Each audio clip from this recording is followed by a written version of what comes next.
Welcome to another episode of the Thunderstock Show. I'm your host, Ross Stockdale, owner and fractional chief marketing officer of Thunderstock Marketing. We're here to bring another valuable brainstorm to enhance your life, liberty, and pursuit of property with my special guest, Alex Smereczniak. I think I pronounced it right. Nailed it. Nailed it. Alex, I want to give you a quick introduction. Super excited to read this one.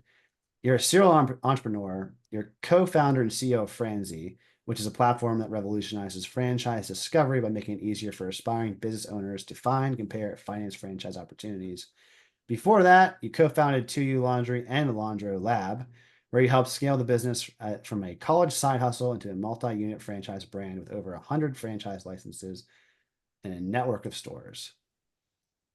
Your experience as a franchisor gave you firsthand insight into the challenges of franchise discovery, leading you to create Franzy as a better way for people to explore franchise ownership. I'm not going to spoil the rest of this, but man, what a story in a short period of time. Um, did you think you were going to be where you're at when you were in high school? Not at all. Uh, Not at all. I think growing up, my dad was kind of entrepreneurial. He was a, financial advisor, and so he total eat what you kill type of role. Zero, base, all commission. And I'd see him like golf all summer long. I was like, what do you, all my other friends' parents are working. What are you doing? But then he would just grind in the winter because we lived in Minnesota and Mm. there's no golf and nothing, there's not a lot to do in the winter. So I do remember at an early age just thinking like, wow, that's pretty cool that you get to like dictate your schedule and you kind of do what you want. And so I think there was always part of me that definitely knew I wanted to chase something like that or something entrepreneurial, but I didn't think at 33, I would have done two laundry businesses and a franchise, and now another software platform. I didn't think that, it would be where it is. And again, I love every moment of it, and I'm very grateful for it. But I didn't know if I was going to be a financial advisor like my dad or something. I had, no idea at an early age if, But you you know, like the lifestyle. You got a taste of the yeah, lifestyle of like entrepreneurship. It just you probably work a lot more in the summer and less golf. That's my guess. yeah, yeah. Instead of golfing in the summer, I'm doing what my dad was doing in the winter, 12 months a year. I'm grinding constantly. It's addicting. I love it.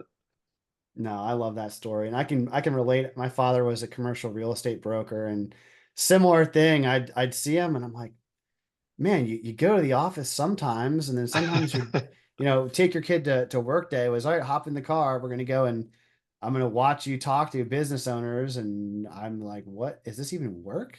Didn't feel like work as a kid. So you probably had a comparable, like similar experience. That's a I love the when you take a general idea and just make it exactly your path versus not that it's right, wrong, or indifferent, but some people are always like, I'm gonna be a lawyer. I know always knew I was gonna be a lawyer. And I'm like, way different, right? And then they become Yeah. an entrepreneur later by like necessity versus I'm gonna be an entrepreneur and we're gonna figure it out when we get there. So He said something too that had always stuck with me. This fits kind of like that general theme. He was like, Alex, there's three, kind of ways to build a career. He's like, you can either work for someone else, mhm. you can work for yourself. And he's like, that's number two. And that's, it's good. You have flexibility. You're maybe more fulfilled, etc. He's like, and the third one is you can have people working for you. And he's like, I've seen through, all the clients that he worked with, a lot of, high net worth individuals. He's like, I've noticed most of them are either number two or number three. They either work for themselves or they have people working for them. It's very rarely that it's number one where they climb the corporate ladder. And again, that is a good path and it's a viable path. But it was interesting to hear him say, he's like, all my clients who are all fairly successful and wealthy, they were either number two or three. Yeah. I That's such an interesting point of view too, because he was working with high net worth people, or at least around side, so he got to kind of give you lessons that some other parents might not be able to give if they're working as like a police officer or like a teacher. Hmm. One of the lessons that my father gave me was he's like, never do commercial real estate. You can't make a market. He goes, it's feast or famine. But then like a month later, I'd see him with like the happiest man on earth after closing a big deal he was working on. He thought was going to fall through. And he's like, I bought a motorcycle. And I was like, in cash. So the same thing, the feast or famine thing, as someone that wrestled in high school, I was like, well, I'm pretty used to the binge purge cycle of eating with weight cutting. So what's the difference in business? Business. Yeah. Um, so so you started as a side hustle in college. Did you ever work corporate or were you always an entrepreneur? So I had a year and a half where I served my time in corporate America. I yeah, after I sold the college laundry business, I did a year and a half at Ernst and Young. Um, it's funny, like I talk about it like it was prison. Like I did time there. I did a year and a half at at EY. It's a year Um, and a half upstate. No, I love the people I worked with, and I honestly did learn a ton there. But I also at that point knew I was like, I love the entrepreneurial world. I love going fast and solving problems real time and much quicker. And some of those like hard skills that I learned at EY were and continue to be incredibly helpful for what I'm doing now. I just couldn't see myself being that like career guy, being a partner at Ernst and Young and like doing that whole track. I saw what those guys were doing, and I was like, it's great. It's great for them, but for me, I know I'm not going to be happy doing it, and I might as well get back into the trenches and do what I love doing and am fulfilled by, and stop wasting my time here. Yeah, you didn't want to have the clean shaven Patagonia look. What was it your So, style? so, Nothing wrong with it. There's another entrepreneur named Alex that has a similar origin, right? In their early 20s, mid whatever, right after college, where Alex Ramosi spent time as a management consultant. And then similar experience, maybe a year or two in, he's just like, this is feels like prison. And now if you're familiar with acquisition.com, I think betting on himself was probably the thing he said was the hardest at the time, but then also the most rewarding, clearly.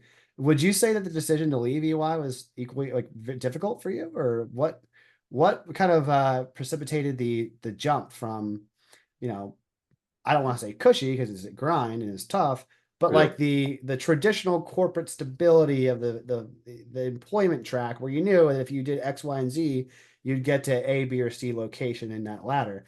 What made you jump? Yeah, so it was a number of things. One, I got that little taste of entrepreneurship in college. I did it was a student run door to door college, or sorry, laundry and dry cleaning pickup and delivery business at Wake Forest. And just like I'd be in my classes, and I was a finance major there, so I knew I was going to do something business finance, but I didn't know what. And I'd be in these like financial modeling classes, but instead of doing the case that the professor was giving us, it was which was like how many passengers can Delta fit on this many planes, and I was like, I don't really, this is interesting, but I was like, how many laundry bags can I fit in X vehicles? And so I'd make I'd apply it to my business. So I'd be like building my own models and like Monte Carlo simulations, and but I would apply it to the business. And I remember I loved that, like it was addicting. And so when I was at Ernst and Young, I didn't feel that anymore, and I was like, wait a minute, is this what it's going to be like forever? Mm. And so that was always tugging at me, was who cares what it is if it's yours and you're having fun doing it and you're building and you're problem solving, you're getting to go faster. Like that's what's exciting you and that's what's fulfilling you. So like that was part of it. The other piece was I saw all these like Uber for X businesses pop up, like Instacart and Shipt for grocery delivery and Wag and Rover for dog walking, and you name it, everything was getting like Uberized. And I thought someone's going to do some variation of that for laundry and dry cleaning. I mean, laundry is one of those things that if you make $10 an hour or $500,000 a year, you've got it. We're all creating laundry, so it's like it's this big market. Someone was going to figure out how to make it more convenient or easier on people. And I thought, well, why not me? Why can't I go do that and do this nationwide? And so that was tugging at me. Just the entrepreneurial kind of burn or spirit was tugging at me. And so I had to go do it, but it was an easy decision in the sense of I knew I needed to do it, and that's what I wanted to do, and I knew I was gonna be happier, I knew I was gonna be more fulfilled. So like all that was easy to me. The hard part was like, and this maybe sounds, too like meta or something, but like what society would think of me, and not like more so my family, my parents, it's like they helped me with college, and here I am at this big four consulting firm. They're proud of me, et cetera. And now I'm like, I'm gonna Mhm. quit my job and go start a laundry business and make no money probably for a while. And so that was the hardest part, was like feeling like I maybe was gonna let them down, or um, do this thing that could fail. And that was the toughest part. It's interesting you say that because, man, that's such a recurring theme when I talk to people. And when they have that doubt of that or the feeling they're going to let others down, it's usually a person or two, and it's usually a parent or two. So that's like it's a very real feeling, but like you said, once you got over the block, then it felt like you were like unchained or unleashed. Um, it's actually insane. I never thought about the timeline like this before, but to tell you a quick story, when I decided that the corporate climb was no longer the play for me, which was, gosh, 6 years ago now. Time flies when you're having fun. I always remember that my mother, she grew up with everyone in her family either worked for the government or like a company, they were the same company forever. Right? Like that's what she kind of ingrained in my brother and I, she immigrant mentality. And when I told her that I was done with the corporate ladder and I wanted to do my own thing, like first reaction was, okay, just take like a month off. Like you've saved some money, you'll find another job. And I was like, that's not what I said. And then we went on a road trip together, and I spent like more time as an adult with her than I did in any concentrated period of time because we went on like a vacation, just her and I, right? And at the end of it, she goes, I believe in you. Like anything you want to do, you set your mind to it, you'll be fine. And then after that, like a month later, we're off to the races. So it's anyway, I thought I'd share that with you because it is a common theme for entrepreneurs. And if they don't get over that, it's sometimes it doesn't go away, right? Well, I remember when I told me and my family were on a trip. I have two older brothers, 10 and 8 years older than I am. I was the last shot at a girl that didn't work out. But we were on a family trip, and I remember this was like a month or two before I quit my job at EY, and I'd been working on the side on, 2U Laundry, the first, or the second laundry business, I guess I'd started. And I knew I was quitting. The decision was made. It was like I was having to let them all know. So like we're at a dinner, and I'm like, "All right, guys, I'm quitting my job at Ernst and Young, and I'm gonna go start a laundry business. We don't have any customers yet, by the way, and but I'm gonna go do this. I'm gonna live off the money, some of the money I made from the college laundry business, and drive Uber at 6 in the morning, and that's 10 at night to get by, just to not eating the savings too much." But in the Mm, day, I'm going to work on laundry all day. And none of them were like, that's not a good idea. That sounds like a terrible idea. They're like, why don't you work on it on the side? Why don't you wait till you have 100 customers? Why don't you? And I just mm. remember, even though like as hard as it was to hear, like I think in my head I'd made up they're all going to be like, yeah, you should do that. You can do it. We believe in you. And when that didn't happen, I was a little let down, but I also was like ready to go. And I get why they care about me and they're looking out for me. And like, there's no, The it wasn't, safety, yeah, it perceived wasn't safety. bad intention, but I think in my head I expected this like high five and like, yeah, quit your job and go do this. And when it wasn't that, I still just had this confidence. Like even when they said, "Well, why don't you wait till you have 100 customers?" And I was like, "Because if I wait till I have 100 customers, then it's going to be why don't you wait till you have 500 customers, and then it's going to be why don't you wait till you have 1,000 customers?" And honestly, I'll be the thing getting in the way of getting the 100 customers to begin with. Like so I just knew like this is the best time in my life to go do this. I don't have, I don't have any kids at that time. I don't have any Right. like real responsibilities. And we had five guys move into a 3 bedroom apartment at this point, like literally mattresses on the floor next to each other to save money. And that's what we did the first year. Is like we grinded. We woke up at 6 a.m. every day, drove Uber for 2 hours. Most of them were surprisingly, I was shocked by this, the number of people that live within a city, we're in Charlotte, that would use Uber just to get to work because they didn't want to have to pay for like parking downtown or uptown. And Mm. so a lot of Yeah. our people we were driving were actually customers of ours. So they would start asking, why are you driving Uber? I'm like, oh, I'm starting this laundry and dry cleaning thing. Oh, do you have a promo card? I lived in Charlotte. I wear suits every day. I was like, okay, perfect. So Oh my that, God. So your side hustle was a business development opportunity. yeah, which we didn't even do on purpose. It just, turned into that. But we did that for like, 10 months, until we got it Hmm. off the ground, and then eventually raised some outside capital. And that allowed us to breathe a little bit. I mean, we only paid ourselves, I think, 24 grand a year at that point just to, cover, living expenses for the most part, and that was it. Yeah, break even. Interesting, man. That's so you made a point that I also, you have a child on the way, May. It's very similar to starting a business in this respect that you can make a million excuses why now's not a good time to start a family or to have a child. And you can wait. Well, wait till we have this much in savings, or wait till we get this new promotion, or wait till we move in this house. You can have any objection, and then you might miss the opportunity to have a kid, right? Like it might get harder, fertility issues, whatever. Same with business. Like you said, you could wait till you have 500 customers. You wait till you have 1,000 customers, but then like you just never take the jump. So I love that you've identified that at an early age where it's like, well, the best time to start was 20 years ago. The next best time is today. Yep. So on that, when you were scaling, I believe 2U Laundry was the first one, right? Yep. What did that look like in the beginning? Like how did that go?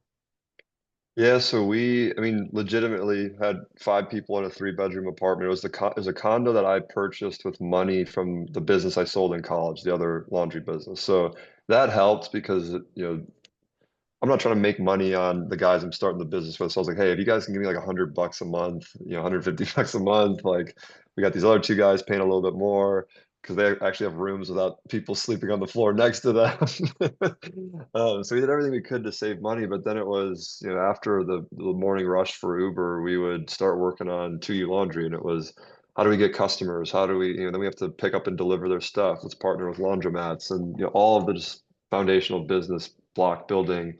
Then we got to a point where we had so many customers, it was hard for us to schedule. So I built a spreadsheet that had a macro in it that automatically scheduled by day and address, and it fed into, I think it was MapQuest, actually, of all things, that it fed the addresses into and optimized the routes, gave me back a CSV back that I'd put into the macro, and it basically create our schedules for the day.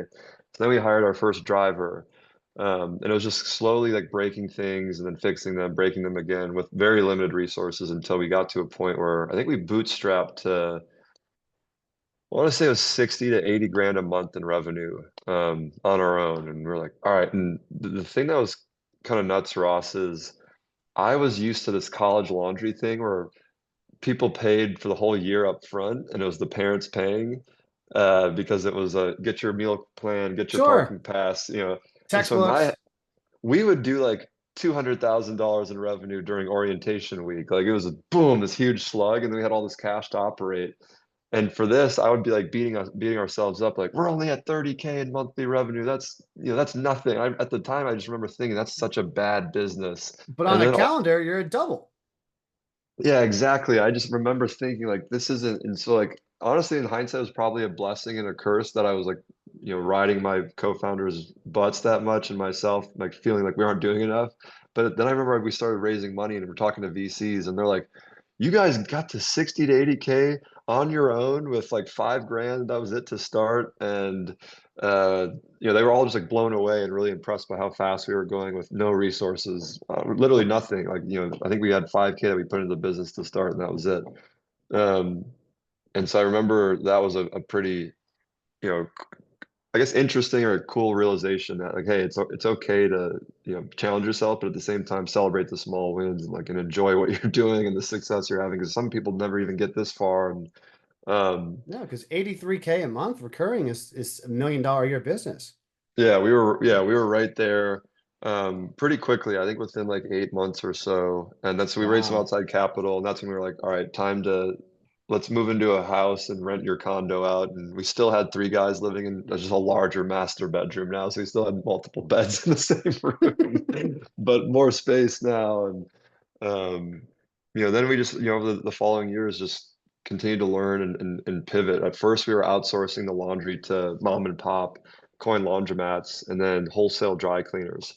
And that worked on the dry cleaning side because the wholesale dry cleaner is, they're an operator. They've got a team of 10 to 15 plus, good tech, good processes in place. They're used to volume.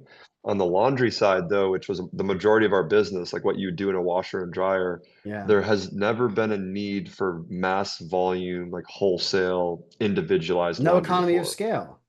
None. And so there isn't the dry cleaning wholesaler equivalent. It just is never needed because either people are doing laundry at home or they're going to a laundromat. There hasn't been this like big plant that's doing everyone's individual cleaning, clothing. And so we were working with these laundromat owners and bringing them thousands of pounds a day of laundry. And at first they loved it. They're like, you've added another 10K a month to my top line. This is amazing. The issue though is if you think about a laundromat, they're pretty passive businesses because it's self-service. People are Right. coming in, pumping quarters in. And so, Steve, the laundromat owner, has never managed more than 2 employees. And now we're saying, Steve, you need 15 employees. Here's this app we built for you. Here's all this QA process controls and lean operations, processes we want to put in. He's like, I've been doing this for 20 years. Don't tell me how to run this business. And we're like, What are yes. you telling me, kid? You know? Seriously, yeah, it really was like that. And quality was just shit. Like we were mixing your stuff with other people's stuff, ruining your clothes. And Mm. so it just became clear this isn't going to work at scale if we don't figure this piece out. And what we realized was laundromats generate, 70% of their revenue on the weekends, Monday through Friday. That equipment is just dead. Think about it. People are working no one's Yeah, doing their that's actually laundry. really interesting. So there's this Huh. big asset utilization play that we realized is why don't we rent out Steve's equipment from him? He goes back to being a landlord that's collecting mailbox money, and we hire our own staff to come in and run the show. So we started hiring our own employees to go into other people's laundromats to process all the volume. Quality shot through the roof. We cut costs, in the process because we're just doing it more efficiently. Yeah. And so that was the second Less turnover iteration. too, I'm sure, if people are always getting their stuff back clean and it's all theirs. And Way less churn. Yeah, so quality shot up, churn went down, um, margin went up. We're all high-fiving, like this is the model. We'll just scale into other people's laundromats. Fast forward another year into, the 2U laundry journey. We were at 5 laundromats in Charlotte, and this presented the next challenges. Steve had his quirks, Jennifer had her quirks. Some stores were 1,000 square feet, some were 3,000 square feet, some had new equipment, some had old equipment. And we're trying to standardize this process and what we're doing, but we're, with all these very different variables, location size, equipment mix, equipment brand, owner had a huge play on it. One owner gave us the keys to the place and was like, look, you've doubled my business. Have at it, do whatever you want. The other two, guys would, Alex, your team is using, they're running through too much toilet paper every month. I got to charge you an extra $100. And I'm like, Phil, we're adding 10K a month in revenue. You're missing the forest through the trees, right? yeah. Like, why do you? And so we're dealing with all this kind of ticky tacky, goofy stuff. And we're like, all right, if this is what it's like with 5, what's it going to be like with 500? Mm. What's it going to be like with 5,000? Because our ambition was always, how do we go build a national, National. brand? And so just more and more evidence piled up that we need to vertically integrate and build our own laundromats. So we, in 2018, partnered with Electrolux to build a 6,300 square foot massive facility That's a big that laundromat. and so it was an old McDonald's actually that we ended up buying. So we bought it from McDonald's corporate too. So I'm at this point, 2018, how old? I would have been like 26, 25 at the time. The first commercial real estate deal that I negotiated was with McDonald's corporate, which was like One going of the toe to toe larger with the giant. commercial. Yeah. I mean, they're people don't realize unless they watch the movie about Ray Kroc. I mean, their real business is real estate, commercial real estate investing. Completely, and they are like ruthless. I mean, they thankfully one of our investors at the was in our corner telling me like, hey, this is how we do it. This is how we structure it. And he was the founder of Fast Med Urgent Care. Mm. Well, it's the second largest urgent care business in the country. He's opened, I think, 400 in some locations. So he knows a thing or two about, commercial real estate and negotiating leases. And thankfully, he was in our corner, like, Alex, this is how we're going to do it. This is how we structure it. Push back on him here. And so it was kind of funny that McDonald's would be like, get on these calls with me, and they knew I was 25-year-old kid in their eyes, and I'm like, all right, we're gonna do a right of first refusal on, I'd start throwing out random different strategies that we were negotiating on, and it was a cool process and cool experience. So when you got towards the end of the journey with 2U and Laundry Lab, because it was, I mean, they're vertical integration, two totally different businesses. One was a laundry facility that I'm presumably you've made a bunch of different locations, and then your 2U Laundry is more like the service app, right? The Uber for laundry. At what point were you like, all right, this is pretty big, and we're gonna, you are going to make another pivot. Like, how did you make that decision? Yeah, so when COVID happened, we had the model at that point was we launch in cities with just 2U. So pickup and delivery. We'd use other people's laundromats still because it was asset light, not a huge investment to get a market going. And then once you get that pickup and delivery base up, boom, you build the laundry facility, gain on margin, gain on quality, move your customers over, and your location's profitable day one just because you have all that pickup and delivery business. So that was the playbook. So we're doing that. COVID happens and dry cleaning gets eviscerated because no one's going to, into the office with a suit on anymore. Weddings aren't happening. Pickup and delivery laundry took a hit for like 2 months. It dropped 20%, then it just skyrocketed back. And we were talking to our customers like, and the feedback they were giving us was, even though I'm at home now, I'm working more than ever. I'm like playing nanny now. I have to like help my kids get educated because they're not getting schooling in the way that I want them to be anymore. And like I'm busier than ever. I need you to help me and get this laundry out of here and get it done. Yeah, So our, convenience apps like DoorDash also probably went through the roof. the laundry side took off, highest growth we'd ever had. Dry cleaning took a hit. The dry cleaning industry still hasn't recovered to what it was. I don't know if it ever will. Same with office Um, space, commercial real estate office space has just plummeted. yep.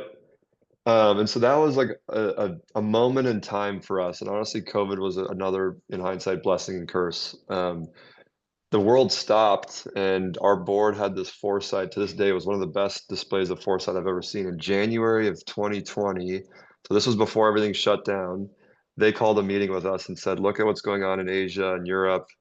Let's take the base case. In China, they're at that point, I think 6 months into it, no sign of a vaccine, no sign of slowing it down. So their feedback to us was, when it gets here, not if, when." We're at least at the beginning of a 6 month thing where things are shutting down. And like Sure. honestly, when they laid it out, it made so much practical sense. But not if you remember January of 2020, no one was thinking that No way. one I was Our talking government to, wasn't, no one was mm-mm. operating that way. They're like, that's over there, we're here, this is overblown, and we're all fine. So we listened to them and said, let's shut everything down that's not profitable. Let's preserve cash because the wave's coming. And sure enough, they nailed it like 100%. And so we use that moment in time to really reflect on like what's working in the business, what isn't working. And the laundromat was killing it. The laundry was killing it. So our thesis was we need to build a ton of these laundromats. It helps with quality, it helps with margin, it helps with revenue diversification. Um, but the issue with them is they're expensive. They're 1 million plus to build. We Hmm. want to build hundreds of them. How are we going to do this? And that's when we started kicking around the idea of, and we've been approached numerous times by people, oh, I love what you're doing. I want to do it in Cincinnati. I want to do it in Austin. Can I franchise it? We'd always said no. So like maybe we should franchise, but not the whole thing. Let's just franchise the brick and mortar piece because that's the capital intensive part that has labor. But we've built this DoorDash-esque, revenue stream that we can layer on top of all of our franchisees. That's, value add. So we started, that was the last pivot. And I think the right, move that we honestly should have done out of the gate was started franchising the brick and mortar in 2021. And we sold 116 stores in, 14 months. People loved it. Laundromats are, a great business. And then we had the 2U kind of kicker that came with it that people were excited about, plus all the bulk purchasing power with equipment manufacturers and helping with site selection and training and all the stuff that a franchisor does. And so that's what we did, the last few years was grow Laundrolab as a separate brand, a franchise laundromat brand, and then layer the 2U piece on it when the market was ready for it or our team was ready for it. So now that you're doing Franzy, you got the taste of the franchise model and how it could change an entrepreneur's life. Tell me a little bit about the mission and the goal of Franzy, right? I don't want to spoil anything from the founder's brain. Yeah. Yeah. So the idea for Franzy came around when, as we as a brand started selling licenses to prospective franchisees, we were getting a crash course real time and quickly on how does franchising work? How do franchisees find the right brand? How many franchise brands are even out there? And I was blown away. I think like most people, I thought McDonald's and Subway when I thought of franchising. And the more I got into it, the more I realized, holy shit, franchising touches everything: hotels, home services business, moving companies, entertainment companies, all the food, of course, dessert companies, childhood education companies. I just couldn't believe it. All these brands that I thought were just massive corporately owned businesses, I realized are local operators that probably are from that area or at least live in that area now and decided to invest in something to, become their own boss and become an entrepreneur just in a different path. And so I got hooked. I was like, this is like the American dream. This is, how people can finally take that leap without having to have some like completely original from scratch idea, like, like we did. You don't have to have the five guys in the three-bedroom apartment to get Sure. started. And so I fell in love with the franchise model in that way. But the more I dug in, the more I realized there actually isn't a good way to discover and find the right concept and see what you can afford. And there's business brokers out there which, are good and bad, right? There's some that are phenomenal, very ethical, and there's others like any industry that I think are bad actors and, tell you what you want to hear because they make a 60% commission on the back end. And, Hmm. so the more I dug into that, the more I realized, hey, there's an opportunity to democratize this whole thing, open it up, give people who are interested in business ownership all the tools they need, help with financing, help with research, and get them comfortable with the idea of, finding the right business for them and becoming an entrepreneur. So with Franzy, our goal is how do we enable the next, generation of entrepreneurs? Our goal is to help create 1 million, new entrepreneurs through our platform, through franchising initially, by providing those tools to help people do research, get the financing, and then ultimately match with the best fit brand for them. So think of Franzy as like the Zillow for franchising. You can go there, put your net worth, your income in, what you're willing to invest, what area you're looking at, what industries or operational backgrounds you have, and then we use AI to curate a list that says, "Hey Ross, based on everything you've told us about yourself, these are the top five brands." And then you can talk to a coach from our team to help walk you through those five, to walk you through what's an FDD, a franchise disclosure document, and all the nuances of franchising. So you've got the best of both worlds. Do research on your own without anyone, heckling you, but also pull a person and a coach in, and an expert in when you're ready to have that, support and have someone that can be a sounding board. Yeah, it's almost, I don't want to speak ill of the automobile industry, because my wife sells cars, so keep doing what you're doing.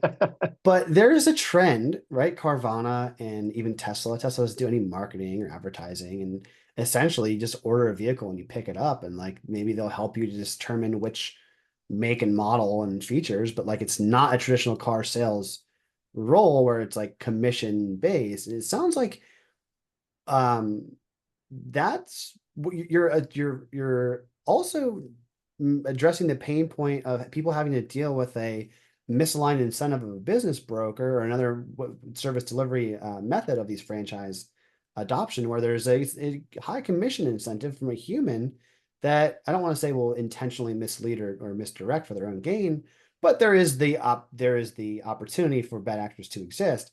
Whereas with where you're at, it's like, look, you provided the facts and data. We ran the financial analysis with the help of AI, which is impersonal, and will help you make a selection. So I think that is also poignant because it's following existing buying trends. hmm Yeah, if you're looking for a house online, a car online, why not, look for a business opportunity and something that, you've been dreaming about or itching to do. And this again allows you to do it from the comfort of your own home without any pressure of feeling like you're going to ask a dumb question or get pressured into something. Our goal is to make it more, again, accessible, approachable. Because again, it's changed my life. I've seen it change a number of other people's lives. Entrepreneurship, I think, is one of the most powerful, tools for good in the world, and want to make, again, it more accessible for anyone who's interested in doing it. And thematically, the reason I started this show, and I have the tagline "Valuable Brainstorm Stands for Life, Liberty, Pursuit of Property," is based off the Constitution, which is like I think of the American dream. So one of the goals that I have, and I believe one of the goals that you have, is to help an X amount of people achieve the American dream, which is successful business ownership. Because I think franchise is a great opportunity because there's the foundation. It hedges their risk in a lot of ways because they don't have to, and reinvest every dollar to bootstrap from 5K into 80K a month and sleep on the floor, right? That's not what a franchise is about. And if I can give people shortcuts by having podcasts with entrepreneurs like yourself, then I feel like I'm helping to facilitate the American dream as well. What is your big picture purpose or mission with Franzy? Yep. So it's a lofty goal. It's our BHAG, which stands for Big, Hairy, Audacious Goal. Is we want to help 1 million entrepreneurs, find their business, take that leap, whether it's their 10th business they're buying or it's your very first and you're about to quit your corporate job and you're trying to replace your income in the process. We want to build a platform that can help both entrepreneurs at both ends of the spectrum, with democratized data, with access to tools, with access to lending, with access to coaching. So that's the big picture, dream that we're chasing now, is just enabling others to have the same benefit that many of us have had being entrepreneurs and taking that risk previously. And I you mentioned risk too, and I wanted to call something out too that I didn't realize until we got into franchising was the 5 year success rate, or let's say failure rate, actually. The 5 year failure rate of an independent business is about 85%, versus 50% for a franchise. Um, so it's just, it's drastically different.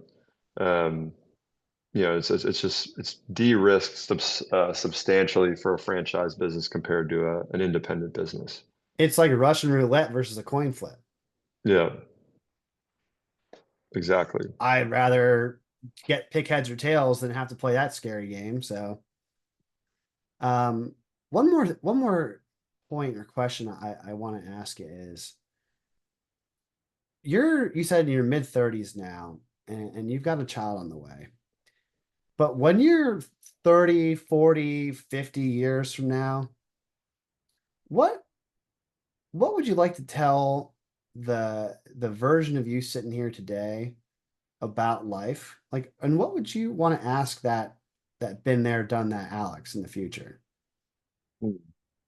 So I think the first question of like, what would I, you know, want to have told me, I guess now is like you did it. You made a real, impact on a lot of people's lives. You whether it was with Franzy or if there's another business after this, but like, you made a positive impact on a large circle of people, whether that's your immediate family, of course, the community you're in, and live in, of course, but I would love to have the ability to impact a circle much larger and beyond that in a positive way.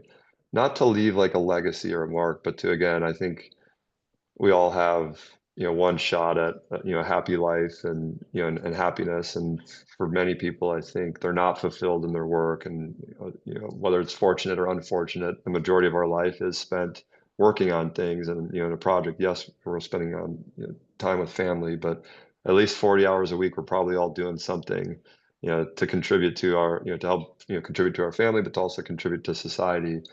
And I think many people are unhappy in that 40-hour window and what they're doing.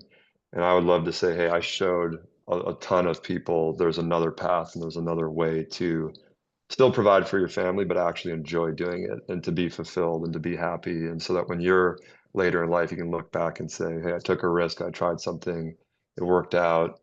And at least I went for it and I was really happy doing it along the way. So that's the big motivator for me is creating impact and a chance for people to find their purpose. Yeah, improving people's lives is never a bad thing. In No. fact, if that's your goal is to help somebody, I think that no matter where you land, whether it's a million or 100 or 10 million, you're guaranteed to get way closer to making a big impact on society. So I do love that answer. It's more rare than you'd think, and I really appreciate the spirit of it. So one more question, not nearly as deep. Where can people find you and learn more about Alex and about what you got going on with Franzy?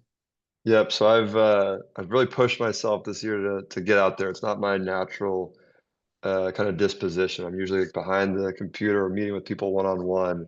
I've really pushed myself to get more active on all the social channels. So you can find me on LinkedIn. Alex Smereczniak. I'm on Twitter. It's Smereczniak Alex because believe it or not, somehow Alex Smereczniak was already taken.